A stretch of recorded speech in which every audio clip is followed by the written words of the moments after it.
Tom, are you good? Yep.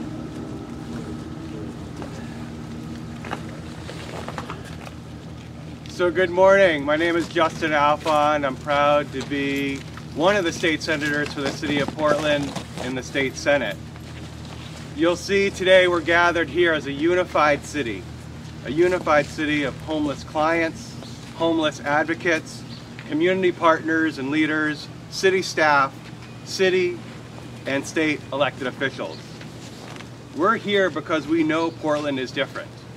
We're here because we need the people of Maine and those outside of Maine to know there's another side of the story. One huge part of the story is not being told, and that's the human side of general assistance. If we all just step back and think about the affected populations, we're talking about people who are struggling with many issues. These are fellow Mainers who are struggling, and every decision and every action could mean a life or death scenario. You'll hear today from two clients courageous to share their stories of living in the shelters and getting out. Another part of the story you'll hear today is how Portland is different. I want to thank the administration for using the word outlier, because there's no one outside here today that thinks Portland is like any other community in Maine. You will hear today many reasons why we deserve that outlier description and how it has its advantages and challenges. Finally, you'll hear from all city leaders that we want to work on GA. We find the GA audit troubling, and we're ready to work on this together. Everyone outside here today wants to work with this administration and our GA program. You'll hear today all of us wanting the coordinated attacks on Portland to end, and for the real work of making our social program stronger to begin. The reality is that Portland did not become the economic powerhouse, the destination for seniors, for young people, for tourists of all over this country and world to come to the city by sitting still. Our city has always looked at challenges and faced them straight on. We're ready to collaborate. We're ready to work on how to make GA more efficient. We're ready to put the human side of this front and central, and we're ready to work with this administration. To lead it off today, I'd like to introduce our mayor, Mayor Brennan.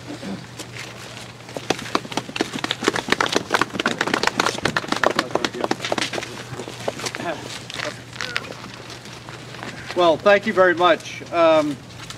It's been interesting, not necessarily what I was expecting, but you and the media have become my primary friends for the last week or two, because every time I wake up, there's another call from the news media to be on the radio, to be interviewed, to have a discussion about general assistance.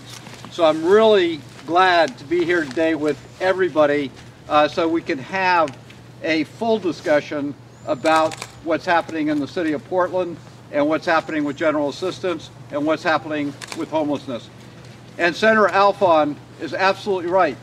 We are an outlier. In any number of different categories, we're an outlier in the state. We drive the state's economy. We are the largest city. We are the economic epicenter for the state of Maine. But what's very troubling was that Commissioner Mayhew and her staff wrote a report calling us an outlier in general assistance. And never once did she or her staff call and say, why is your spending in general assistance going the way that it's going? Why are you, quote, consuming 65% of the general assistance costs? Never once called and asked us to explain what is happening in the city of Portland. And we have an explanation that unlike any other city in the state of Maine, a third of the people that we serve live in the city of Portland. A third come from other cities in Maine and in other parts of the United States. But fully 40% of the people that we serve come from other countries around the world, 40%. And that's been a dramatic increase for us over the last 3 or 4 years that has driven our cost. Now, never was a question asked, why did our costs go up? But secondly, there was a claim of mismanagement, that we weren't managing the program well. Let me read for you very quickly. This was dated May 29, 2013. This letter is to acknowledge receipt of a mail and review for the mail and review of the town of Portland. The review indicates that your program for the town of Portland is in compliance with the General Assistance statutes and the Department of Health and Human Services General Assistance Policy. This was dated May 29, 2013. The exact same letter we have in 2012. The exact same letter we have in 2011. We have the exact same letter in 2010. We have the exact same letter in 2009 and the exact same letter in 2008.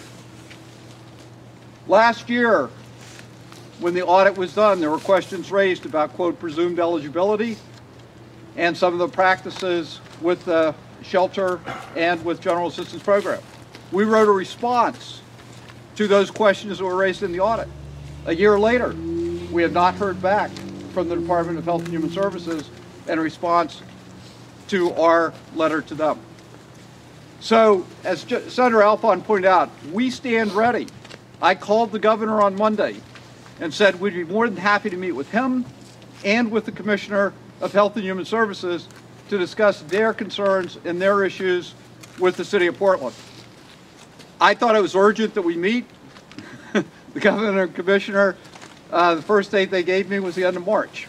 So obviously the urgency is not shared with us in the same way that it has been with them. So again, we are ready, we're willing, and we are certainly able to work with the department and respond to the issues that they have raised. Two things very quickly and at the end. We've had a 7-point plan for the last 2 years in the city of Portland to end homelessness. And it's been extraordinarily successful. Councilor Slesvig, who chairs the Public Safety Committee, has been relentless in pursuing that plan. 2 years ago, we instituted a case management system that we had a success rate of 45% increase in the number of people that we found permanent housing for because we were able to actively engage people and find permanent housing for them. We will continue to work on that 7-point plan, and we'd love to partner with the governor and with the state to help us to address those issues. But lastly, I think it's extraordinarily unfortunate, and I think you'll hear other people talk about this, that we do have some people in the city of Portland that believe that their best option is to stay in a shelter, even though they have other resources available to them. And I hope that we're able to work with those people to ensure a better place for them and help them understand that they have a better and brighter future and don't believe that the only place and only recourse they have is to stay in a shelter in Portland. Thank you very much. And I know that somebody is going to speak next, but I'm going to leave it up to Senator Alfond to say who it's going to be. Thank you. Thank you, Mr. Mayor. So like the mayor said, there's a whole other side to this story that this administration is ignoring, they're leaving out, and that's why we're here today. Next, you're going to hear from Mark Swan, the executive director of Preble Street. There's no one in the city and in the state that knows more about the homeless situation, about all of the complications of GA, and also that this is not an easy story to tell than Mark Swan. Thank you, Mark, for being here. Good morning. A beautiful elderly woman named Diane in her 70s sat outside our soup kitchen in a folding chair for over a decade, waiting for her son to pick her up and take her home. Every single effort to talk with her, to offer her housing, and to help her in any way was met with a gentle and soft response. "I'm fine, dear. Don't worry about me. My son is coming to pick me up on Monday." This was her response for over a decade. She suffered from schizophrenia with entrenched delusions and would occasionally slip into catatonic states. Tragically, because of the years this lovely woman languished in the shelters, she received no medical treatment and died of breast cancer. Diane's son never picked her up, and she never made it home. I've been the executive director of Preble Street for 24 years, and I'm blessed to have such a great job. But the hardest part of my job, by far, is not knowing if we'll be able to serve everyone who comes to our doors, hungry and homeless, cold and alone, scared to death. And can you even imagine how terrifying these past several weeks have been with the snow and the cold? And just think of the nights when you dreaded leaving your office and just the few minutes you take to walk to your car and the few minutes it takes for your car to warm up. How awful those 7 or 8 minutes are. And how happy you were to finally get back home. Sadly, we have brothers and sisters who have no place to go, to be warm and safe, don't have a home to get to. Emergency shelters have to be there for these people. We have to. It's a matter of life and death, as Justin said. Preble Street has to be there, the City of Portland's Oxford Street shelter has to be there, and the 41 other shelters around Maine have to be there. For those of us trying to keep these shelters up and running, these questions about shelter funding and general assistance are not political issues or newspaper headlines. They're about real people like Diane who are suffering and the limited and humble way in which we can help them. Again, it's a matter of life and death. That's what we think about. That's what those of us who run shelters worry about. And we know that nobody wakes up one day and decides they want to be homeless. No one wakes up one day and decides they want to be mentally ill. Being homeless in Portland at the Oxford Street shelter means sleeping on a thin mat on the floor, clutching all your belongings, inches away on both sides from strangers. And that's if you're lucky enough to get one of the mats here at this shelter. Earlier this month, one night, 282 people showed up at this shelter for one of the 142 mats that were available for them that night. 282 people, 142 mats. So 75 of those people walked down the street to our soup kitchen and slept on the floor there. Another 68 people sat up in chairs all night at city offices. A few people waited here at the shelter for a mat to open up, and at least one of them waited 11 hours before he could lay down his head for the 2 hours before the shelter closed and everyone had to get up and leave. Who wants this? Who chooses this? And is someone really getting away with something by getting this mat to sleep on? How on God's green earth could offering this meager service be considered too generous? 2 years ago, like the mayor said, Preble Street and the city started a long stayer initiative to try to focus more attention and resources on the 30 people who stayed at Oxford Street Shelter the longest. I don't know if that's the same 30 people that DHHS looked at in their audit, but it's certainly a very, very comparable group, all long, long stayers. Of those 30, all 30, 100% had serious and persistent mental illness, untreated mental illness like Diane had. It may well be that some of them had money in the bank, but if so, I'm certain that some of them didn't even know they had money, or because of their psychosis, they were unwilling or unable to use any of it. They were and are staying at these scary, overcrowded shelters and languishing on the streets because of their mental illness, not to save a few bucks. That's ridiculous to even suggest. And I have to say, anybody who lives or works or visits Portland knows exactly what I mean. These are the same people that wander our city streets talking to themselves, psychotic, delusional, and paranoid. Portlanders see them every single day in Monument Square, at the ferry terminal, in Deering Oaks Park. The mental health system is seriously broken, and that's not a new development that can or should be blamed on the current administration. The system has been unraveling for decades. The simple fact is that the shelters are overflowing with people who absolutely should not be there, but not because they have money. They shouldn't be there because it's inhumane that our mental health system is unavailable and inaccessible to them. Just like we've seen with our jails, the shelters have become de facto psychiatric institutions, but without the funding, the expertise, and the clinical skills needed to treat people. We just do our best to keep people alive.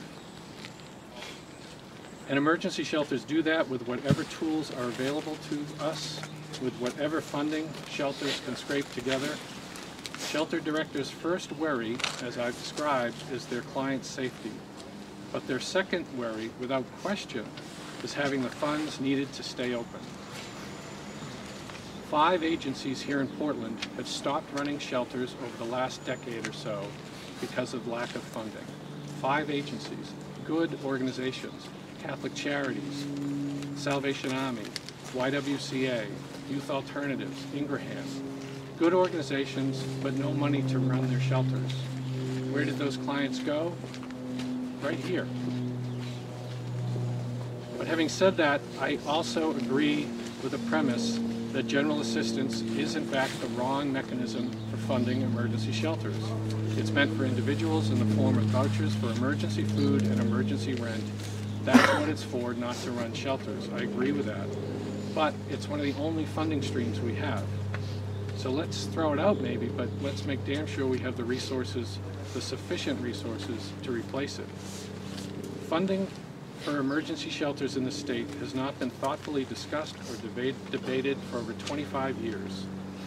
I'm going to go in the weeds a little bit here because I want the facts out. A grand total of $380,000 in state general funds goes to support all 42 shelters throughout the state. $380,000 to support 42 shelters in general fund money. And that's even down from the $500,000 when that fund was established in 1987. Now, in addition to that, for the past 20 or so years, Maine Housing has, at its discretion, committed approximately $2.4 million in home funds to support the shelters.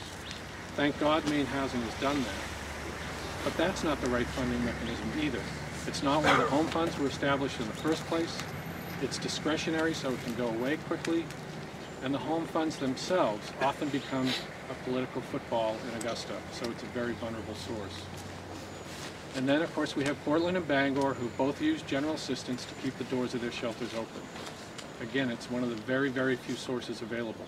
So GA is not the right source of funds, the home funds are not the right source of funds, and $380,000 is nowhere near enough to support 42 shelters.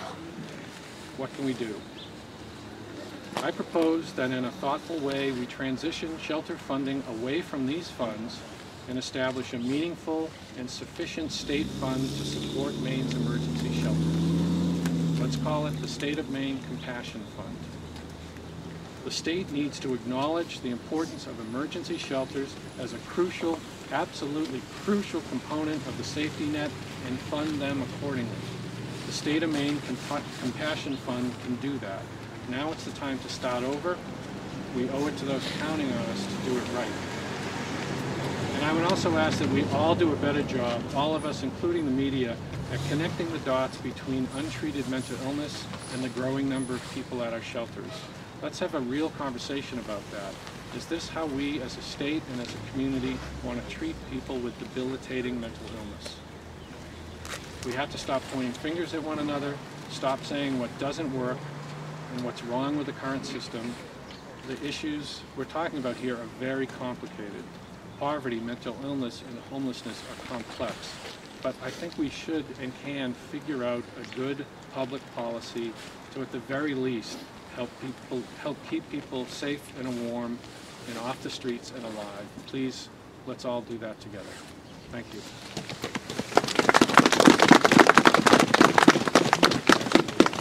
Thank you, Mark. And Mark hit on just so many important issues that unfortunately won't be caught tomorrow. But we're going to continue educating Maine and elected leaders, both at the city and state level, because this story has to be told. It's more than a soundbite, and it's more than numbers.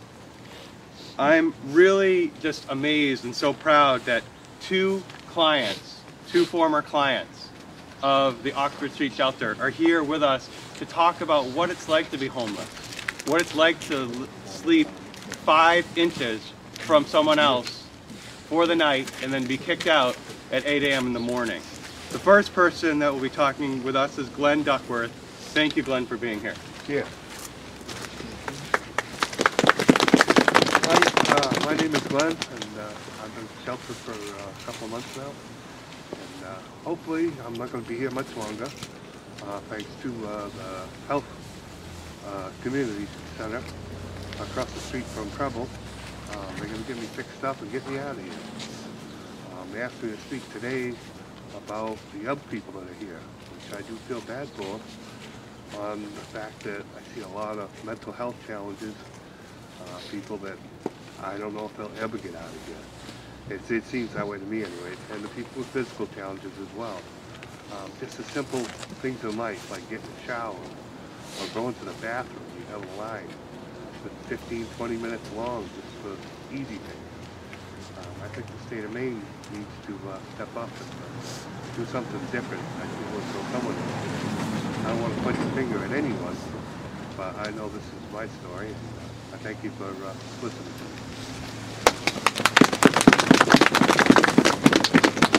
Thank you, Glenn, and I do so much appreciate you being here, and everyone around this today wants you to be out of that shelter too. Yeah.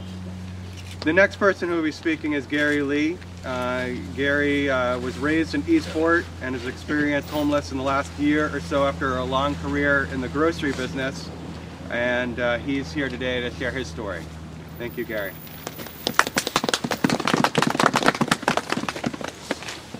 I was a pretty functioning individual up until a couple of years ago, and I didn't realize that I had developed depression and wasn't diagnosed, and that is how I got to the shelter. I'm sorry. And I am so grateful that it is here, but I think people think that we come here, have the misconception that we choose to come here. Everyone has a different reason why they're here. A lot of people have mental illness, like myself, physical disabilities, as he said. Some people have lost their job. I spoke to a man this morning who had lost his job, his truck broke down, and he has cancer. And if we didn't have this place to go, where would he go? As Glenn said, we wait in line all day long. We wait in line to get food in the morning. We wait in line to go to the bathroom. We wait in line at night to get a bed. And it's cold. And you have these elderly ladies. Picture your grandmother waiting in line for a half an hour or an hour in the cold to just lay down on the floor.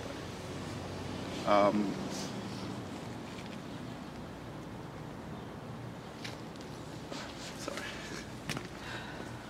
Great. I don't think people understand. I think that the conception that is being brought forth is that, as I said before, that we choose to be here. No one would choose to be here if they had money. If they could understand that they had choices, but people with mental illness don't have that. I laid next to a man who thought he was Hitler's grandson. I laid next to another man who thought that people were out to get him, that the government was chasing him. You know, these people are not living in, understand the reality that is there. Other people are sick. Other people have drug abuse issues and things. People don't understand what it's like to sleep in a room with 75 people on a floor 6 inches apart. To wait for a shower. To not have a place to store your stuff. To have to carry your things around all day. And things shouldn't be like that. Everybody has a right to have a place to live. Everybody has a right for something to eat and a bed to sleep on, not a mat. And I hope that people will become aware and learn that we're not here because we choose to be here. We're here because of so many different reasons, and we don't want to be here. But we just need some help to get out. That's all. Thank you.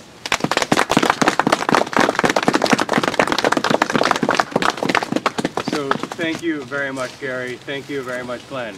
I mean, as you can see, everyone's shivering. It's freezing out. You're shivering in the media. We're shivering here. This is the daily experience of being homeless. Every single homeless person in Portland, in this state right now, is out on the streets. There's nowhere to go. There might be some place to potentially have a little bit of space for being warm, but it is a hard, hard experience. What we're trying to share today is that there's more to the story than just the numbers being spun by this administration. We're ready to get to work with Mary Mayhew and the governor, but we need a willing partner. We'd be happy to answer any questions, and thank you all for being here. We also have more of these packets if any of the media want the facts.